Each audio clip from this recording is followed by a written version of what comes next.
Hello friends, welcome to ராமஸ் அறுசுவை kitchen. நாம் இன்னைக்கு இந்த வீடியோவில் ரொம்பவே சாஃப்டான ஸ்ப்ரிங் ஆனியன் பராத்தா எப்படி செய்யலாங்கிறத தான் பார்க்க போகிறோம். இந்த பராத்தா பார்த்தீங்கன்னா உங்களுக்கு ஊற வைக்கலாம், ரொம்ப நேரம் ஊற வைக்கணும்லாம் அவசியம் இல்லை, ரொம்பவே சாஃப்டாக இருக்கும்.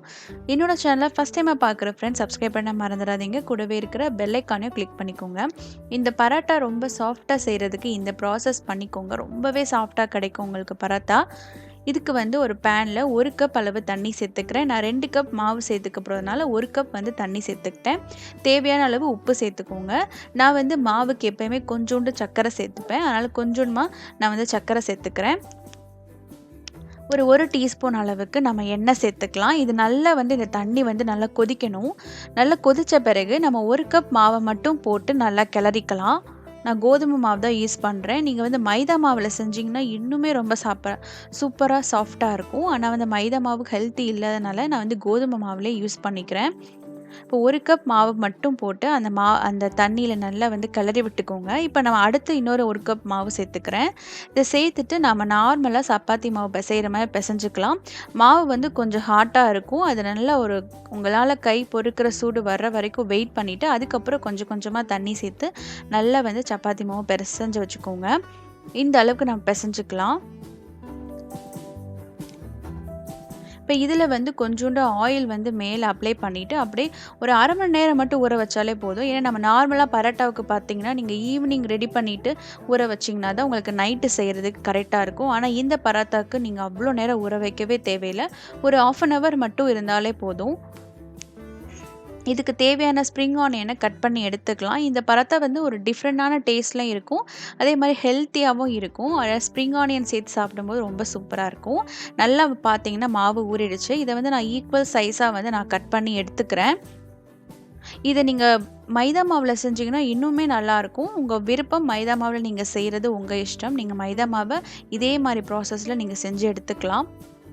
இப்போ இந்த ஒவ்வொன்றையும் நல்லா நம்ம தேய்ச்சிப்போம். நல்லா வந்து நீங்கள் நல்லா தின் ஸ்லைஸ் இருக்கிற மாதிரி நல்லா தேய்ச்சி எடுத்துக்கோங்க.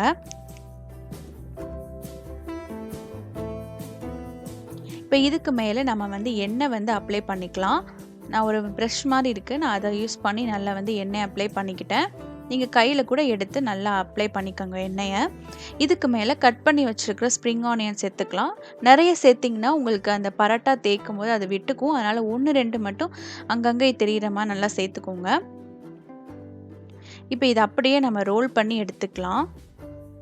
இப்போ ரோல் பண்ணிவிட்டு மறுபடியும் நம்ம எண்ணெயை வச்சு நல்லா அந்த ப்ரஷ் வச்சு அந்த மேலாப்பில் கொஞ்சம் எண்ணெய் அப்ளை பண்ணிக்கலாம். உங்களுக்கு வந்து மைதா மாவு யூஸ் பண்ணிங்கன்னா உங்களுக்கு நல்லா அந்த ஸ்ட்ரெச்சிங் பண்ணுறதுக்கு நல்லா உங்களுக்கு ஈஸியாக கிடைக்கும். ஆனால் கோதுமை மாவில் அந்த மாதிரி நீங்கள் இழுத்து வந்து நீங்கள் பெரிய லாங் பரோட்டா வந்து வராது. அதனால் வந்து ஒரு மீடியம் சைஸில் தான் உங்களுக்கு பரோட்டா கிடைக்கும். நம்ம அப்படியே அதை ரோல் பண்ணிவிட்டு கொஞ்சமாக எண்ணெய் அப்ளை பண்ணிவிட்டு நம்ம நல்லா வந்து தேய்ச்சி எடுத்துக்கலாம். ஸோ கோதுமை மாவு யூஸ் பண்ணாலும் இந்த அளவுக்கு தான் வரும். நீங்கள் ரொம்ப நீளமாக தேய்ச்சிங்கன்னா அது வந்து பிஞ்சு போயிடும். அதனால் ஓரளவு மீடியம் சைஸ் தான் உங்களுக்கு கிடைக்கும். இதை அப்படியே நம்ம சூடான தவாவில் போட்டு எடுத்துக்கலாம். நம்ம அந்த ரோல் பண்ண அந்த லேயர்லாம் கரெக்டாக சூப்பராக வரும். உங்களுக்கு பரோட்டா ரொம்ப சாஃப்டாக கிடைக்கும். கண்டிப்பாக இந்த டைப்பில் இந்த ப்ராசஸில் கண்டிப்பாக செஞ்சு பாருங்கள். ஸோ இது 2 பக்கமும் நல்லா எண்ணெய் தடவிட்டு நல்லா நம்ம ரோஸ்ட் பண்ணி எடுத்திங்கன்னா ஒரு சூப்பரான ஸ்ப்ரிங் ஆனியன் பராத்தா, ரொம்பவே ஹெல்த்தியான கோதுமை மாவு யூஸ் பண்ணி வச்சு செஞ்சுருக்கோம். ஸோ நல்லா 2 பக்கம் சுட்டு எடுத்துக்கிட்டிங்கன்னா சூப்பரான பராட்டா ரெடி ஆகிடுச்சு. இதே போல் நம்ம எல்லா மாவையும் தேய்ச்சி எடுத்துக்கலாம்.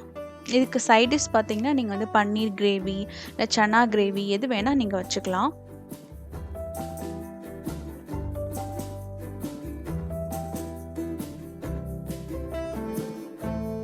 ஸோ டேஸ்டான பராத்தா வந்து ரெடி ஆகிடுச்சு. இது கண்டிப்பாக ட்ரை பண்ணி பாருங்கள். அந்த லேயர்லாம் உங்களுக்கு சூப்பராகவே கிடைக்கும். ஸோ ரொம்பவே சாஃப்டான ஒரு பராத்தா. நீங்கள் வந்து ஸ்ப்ரிங் ஆனியன் யூஸ் பண்ணிக்கலாம், இல்லைனா ஆனியன் கூட யூஸ் பண்ணி நீங்கள் செஞ்சுக்கலாம். டிஃப்ரெண்டான டேஸ்ட்டில் கிடைக்கும். இல்லை நீங்கள் கொஞ்சம் மசாலாஸ் கூட ஆட் பண்ணிக்கலாம். இந்த வீடியோ உங்களுக்கு பிடிச்சதுன்னு சேனலை மறக்காமல் சப்ஸ்கிரைப் பண்ணிக்கோங்க. லைக் பண்ணுங்கள், கமெண்ட் பண்ணுங்கள், ஷேர் பண்ணுங்கள். தேங்க்யூ ஃபார் வாட்சிங். நம்ம நெக்ஸ்ட் ஒரு சூப்பரான வீடியோவில் சந்திக்கலாம்.